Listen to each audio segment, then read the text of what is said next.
Welcome to the City. I'm Anthony Wilson, the Public Information Officer for the City of San Angelo. And joining us today for the full episode is our Water Utilities Director, Ricky Dickson. Ricky, thanks for being with us. Good morning. Thank you. Now, update us on the state of the city's water supply. How much water do we have available at the moment, and where exactly is that water? City of San Angelo is right now currently and has been for predominantly the whole period surface water supplies. We have Ivy Reservoir, Twin Buttes Reservoir, O.C. Fisher, and Lake Nasworthy. Right now, O.C. Fisher's dry. All of our water for our daily use right now is coming from Ivy. And then we have reserves for Nasworthy and Twin Buttes. They say Ivy's going to be dry with no runoff in November. So we're going to use that as long as we can to save our local supplies. So, and what is that available supply at the moment? I know you calculate that in terms of months. How many months do we have available to us? Right now, I looked at the numbers this morning. We're at about 13.7 months. I mean, if you want to get down technically to it. We look at our demands that we anticipate, how much water is available in all of our local supplies, Ivy, Twin Buttes, and Lake Nasworthy. Take out evaporation and do the math, and that's about what it comes up to. Somewhere between 13 and 14 months. And of course, it is important to note that is a worst case scenario, assuming that we get no rainfall and no runoff. Unfortunately, that scenario has been true of late. Right. Every little bit of rain makes a difference, and we haven't had much, and the climate forecasts don't look too promising right now. So. With those water sources that you described that are available to us, how do you decide at any given moment which one of those you're going to pull water from in order to supply the community? Well, right now, because Ivy is dwindling, and there's a lot of people that use off of Ivy, and we have rights to part of it, and we're going to use that predominantly unless they have some kind of maintenance issues, and then we can fall back on our local supplies. But we're going to use all of Ivy that we can get before it's gone. You've described our surface water supplies. Of course, we have a groundwater supply that's in development right now, the Hickory Aquifer. Update us on the status of the Hickory Aquifer project. Okay, there's two parts really left to the Hickory Aquifer. Well, three. The groundwater treatment plant, they're saying that'll be finished in November, about the same time Ivy's going to run out. The new well field, council authorized 6 new wells. They're drilling those now. They have 4 rigs out there. They have encountered harder material that they're drilling through than they anticipated. The Hickory is a deep formation. Those wells are 3,000 foot deep in basically solid limestone, and then the Hickory sands, which is hard.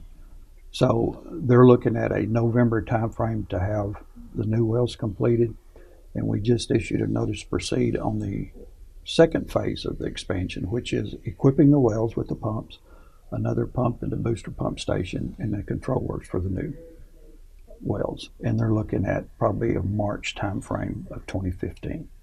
You mentioned the groundwater treatment facility will be available to us and ready in November, and at that time you anticipate using a lot more Hickory water, assuming that we don't get a lot of rainfall before then. So how much water will that initially provide us? Right now, with the 9 existing wells we have, we can produce 6 million gallons a day, and we will have the treatment option for that in November when that's ready. So that will bring on another supply of water. And if Ivy does, in fact, with no runoff, get depleted, that's going to be a great benefit to the citizens. And then with the expansion of the well field that you're talking about, when would that be available to us as far as the water from that, and how much water would that be? The additional 6 wells, if we're looking at March of 2015, will bring on another 3 million gallons a day. So that's 9 million gallons total from the Hickory, which if we're totally relying on that, is about the winter use average. So we can get by if we have to, if no surface supplies are left. And when you say we could get by, that's assuming that people are not irrigating their lawns at that point. That's correct. I don't think that we will change that much on drought levels if that's all the water we have. I mean, we're still going to have to conserve and do everything that we can to get by. You just recently received some approval from the Texas Commission on Environmental Quality to begin blending some of the Hickory water with our surface water supply at a maximum ratio of 5 to 1. Talk a little bit about why you sought the ability to do that from the state. We wanted that option if it became necessary for some unforeseen circumstances, and it's always better to get permission as far ahead of time as possible. The commission is busy and they have lots of stuff that they're reviewing right now. Everybody's in the same situation. So we wanted that tool available for us if we decided or needed to blend that water for some reason. We're not going to jump in and start blending that at a 5-to-1 ratio. We're going to bring on some of it and make sure that the treatment processes don't have any problems with that, and then we'll see if we need it. Do you have a timetable for when you anticipate that blending to begin? And initially, do you have an estimate on how much Hickory water you'll be blending with Ivy water? I really don't have a set date for it. They're still doing some things, and we'll probably bring on 500,000 gallons a day just to start with.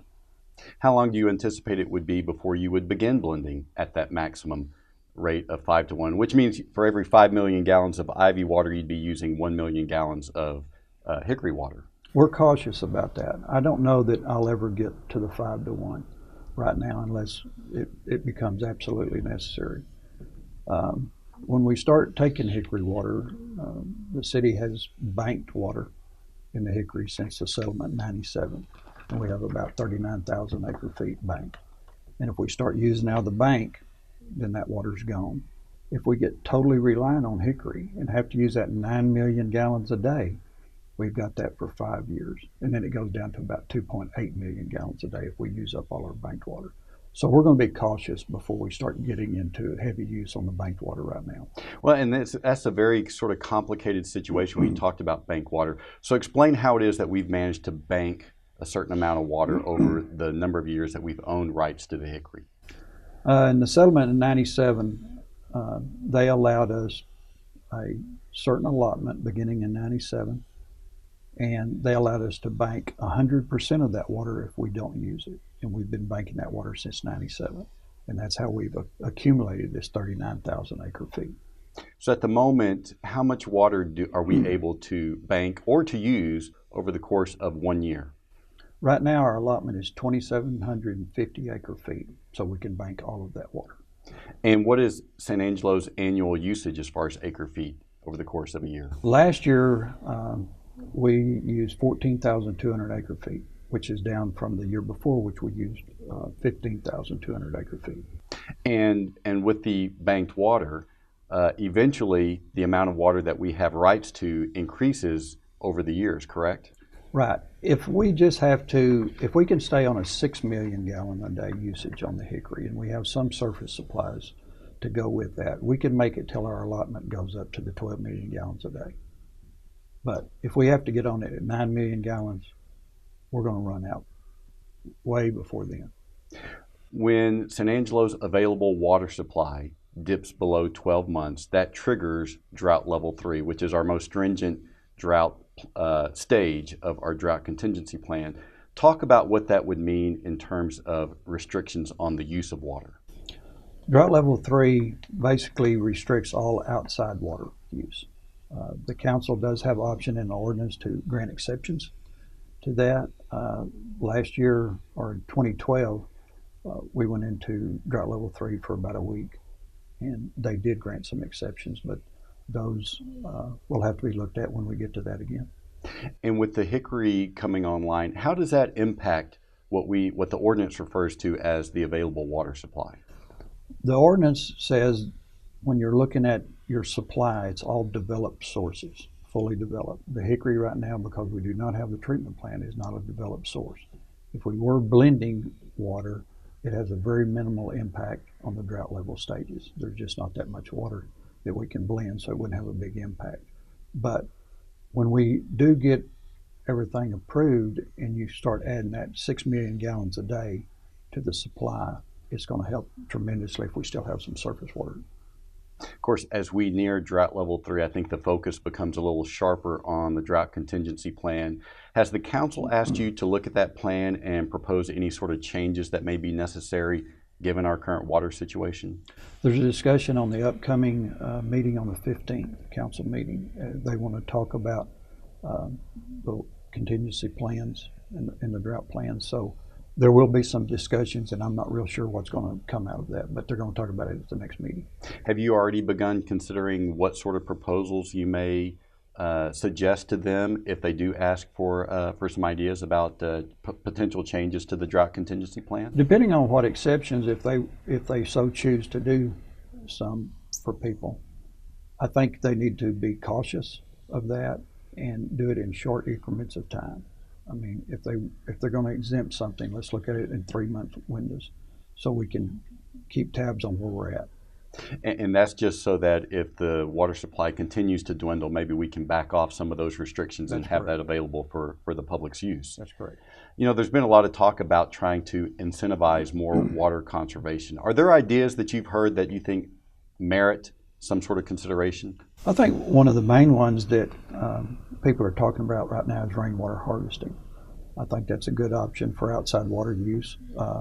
Again, it's dependent upon rain, but I think there's a potential there, and I think you could incentivize people for that option if you looked at their stormwater fees. I mean, that was the whole deal of stormwater, that tiered section of the rates were done because of the amount of water that runs off your property. So I think there's some options there that they could incentivize people to do that. We are talking with our Water Utilities Director, Ricky Dickson, and we'll continue this conversation in just a moment. But first, we're going to spotlight another outstanding city employee.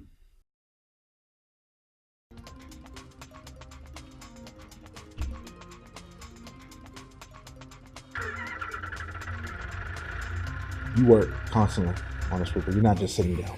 You know, a lot of people think you're just sitting down, listening to music and you're having a good time, but you're constantly working. You have to check your switches. You got to make sure everything is operational. You have to make sure that the water's coming out of your systems. You need to make sure that your brooms are adjusted right in order to sweep the dirt up. If not, it leaves a trail of dirt, which you have to go back and do it all over again. You know, people don't understand that. They think that we just sit there, we don't do anything, you know, but that's not true. We're working all day, you know, checking mirrors. Got to make sure we don't dust people. We got to make sure we have to watch out for cars in order to turn or anything, you know. So you're constantly working. We try to sweep everything we have that's on the street. That way it won't reach into our water waste. It's pretty fun, you know, learning all the operations on it. You know, I'm still learning stuff today, you know. Anything could happen there in the field, so you kind of have to be ready for anything, but it's pretty fun. I like it a lot. We average to about 8 miles a day of sweeping. That's just sweeping. And that's pretty much the average, you know, 8 miles. Sometimes you can even get more, you know. So there's pretty much 8 miles is the average or on up. We have a washout out here. We have to constantly, when we dump out, we go in there and we have these scrapers. We scrape the bottom, we scrape the top, and sometimes that stuff is caked on there.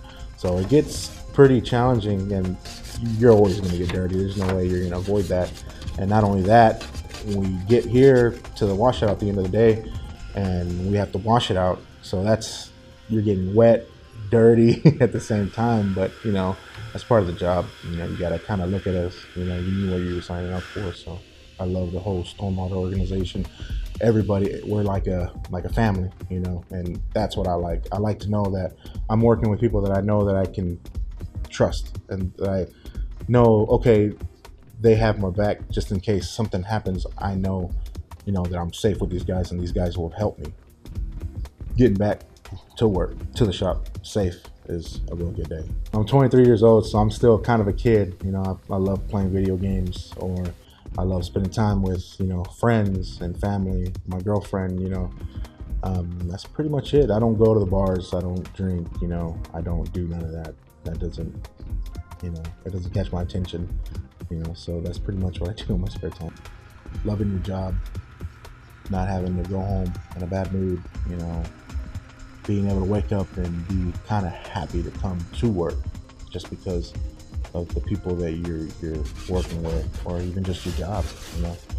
To me, I think that's a real success, especially for me coming from the bottom of the barrel in the city, you know, to what I am now, you know, the responsibilities that I have. I've never thought I'd even have responsibilities that I do now. I think that's a huge success for me. My name is Raul Reyes, and I'm a light equipment operator, and I've been working for the city. It'll be 3 years in April.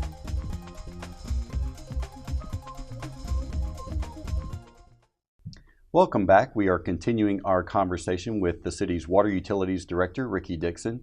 Ricky, I know this is a very sort of complex formula how this is done, but a lot of people may not realize that we have to release a certain amount of water downstream to other people, other property owners that have rights to that water.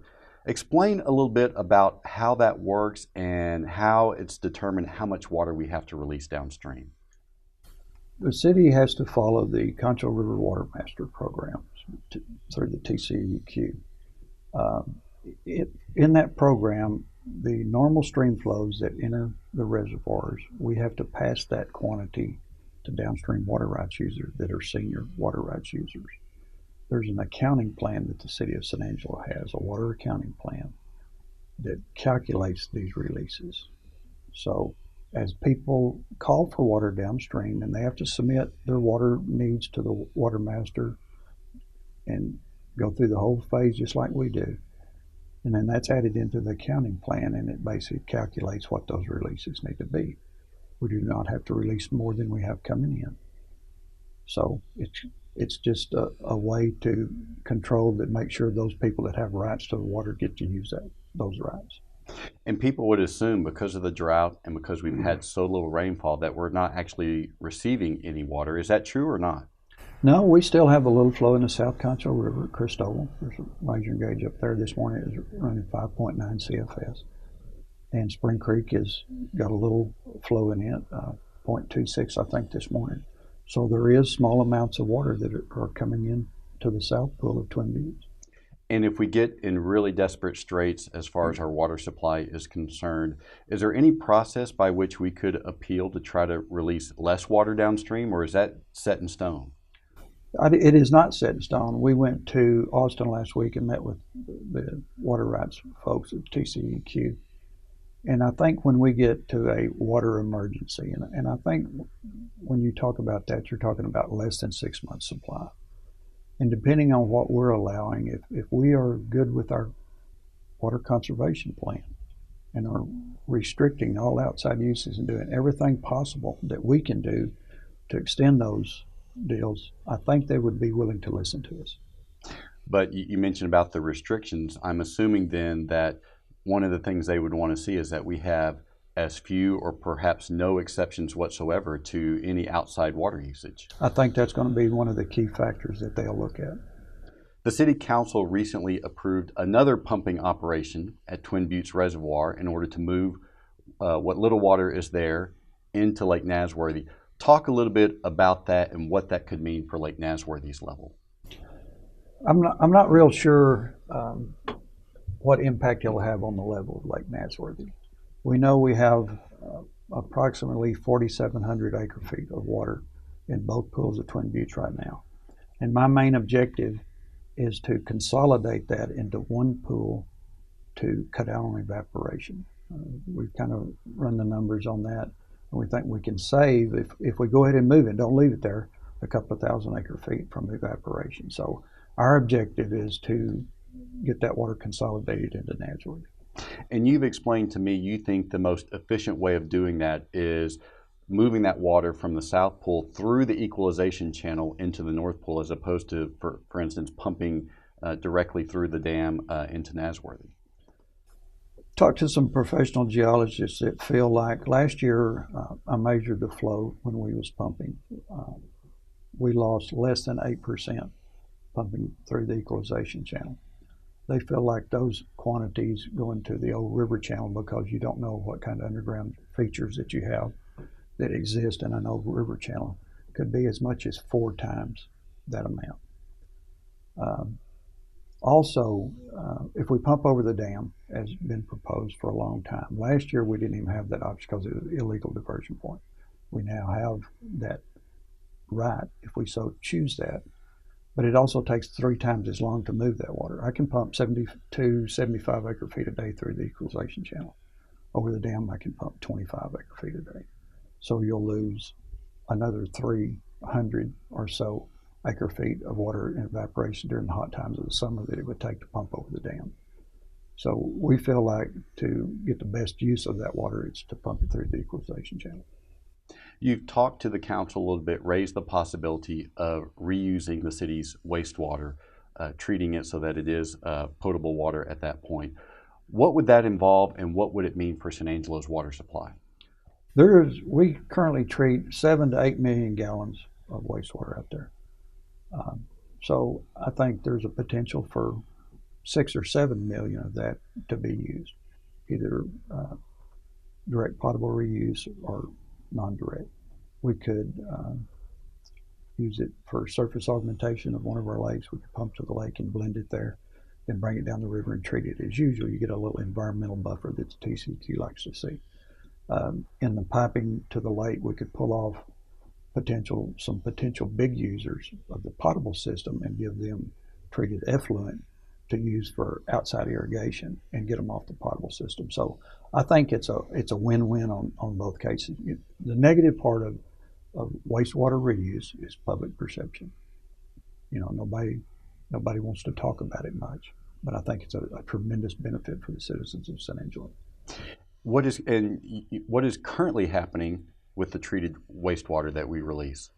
We treat it and send it to the irrigation district, and the farmers are irrigating crops with it. You mentioned about the public perception. Are there other communities, perhaps within West Texas, that are using their treated wastewater? Big Springs just recently put in a small RO plant treating a couple of million gallons a day and add it to the raw water supply. Abilene is currently working on a project. They're going to be pumping 7 million gallons a day to Fort Phantom and using it for part of their supply. So it's being done more and more throughout the state as the drought continues. Is there any sort of timetable as far as something happening here in San Angelo? We're working with an engineering firm right now to get the scope and the cost for a study down to see what options that we have. We want to make sure that we explore all options, and council has that option if they so choose to use it.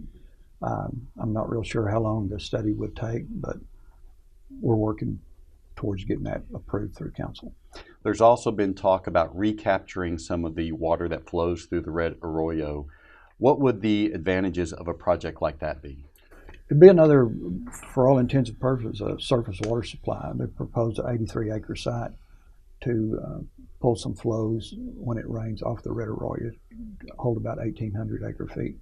We have talked to TCEQ, have diversion rights for about 5,000 acre feet a year of water that we could use that right on the Red Arroyo project.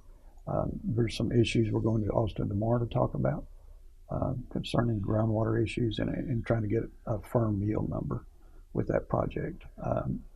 Again, it's depending on rain, another surface water supply, but if you can blessed enough to get rains and can capture the water and can use 5,000 acre feet a year, that's another benefit to the citizens. So we just want to make sure that we're looking at all angles of it. Of course, a potential drawback you just mentioned is we would be reliant upon it raining on that watershed in order to recapture some of that water. And obviously we see what's happening with our water situation right now in that regard. Are there any other potential drawbacks that you see to a project like that? I don't. The big deal is we need rain. We have historical information that, we average 20 inches or so a year. So I think there's some potential there if the rains are a significant size that we could get some runoff from it. The City of San Angelo is, of course, working with the cities of Midland and Abilene as part of the West Texas Water Partnership in exploring potential regional water sources. I know a lot of that information right now is proprietary. Is there anything you can tell us about the work thus far of the West Texas Water Partnership? About the only thing I comment on, they are looking at some alternative source for long-term water needs for generations down the road. So they are looking at things, but I can't comment on where those locations are. I want to talk real quickly about two sort of customer service issues that you have in the works. One is an automated phone system in order to allow people to pay their bill by phone through that automated system. Where does the implementation of that system stand at this point? We should go live May 12th. and then people will be able to phone in. Will it be with a credit card that they'll be paying, or how does that work exactly? Yeah, they can pay on phone in, credit card, get their balance, get all the information they need to pay. And then there's another system in which users would be able to track their usage on a, if not day by day, even hour by hour basis online. Where does the implementation of that particular system stand? Still working with legal and working on the agreement with the company. I think when we get that worked out, we're probably looking at 6 months down the road to get it set up. So I would think 6 to 9 months down the road, we should be able to start using that. It will have to run and get history as it goes, but I think it'll be a useful tool. We're about 91% complete with the AMR meter installations that are required. Those are our automatic meters. That's correct. And when we get all of those done, then everybody would have access to it. And you said you think it'll be a useful tool. In what way do you think it'll be useful to the water customer? I think people can look at what they're using. You know, if you have a sprinkler system, and we have water, water is going to get more and more expensive as we go along. So they'll be able to track exactly how much water they're using. And I would be remiss if I didn't say you can also pay your water bill online right now. That system is fully implemented if people want to pay their bills that way. Last question here. What can citizens do to help the city of San Angelo endure this drought as far as the water supply is concerned? I think they need to continue what they've been doing, conserving water, and they've been doing an excellent job. And I commend them for that, and continue to pray for rain. We've been talking with our Water Utilities Director, Ricky Dickson, and we hope you'll join us for the next episode of The City.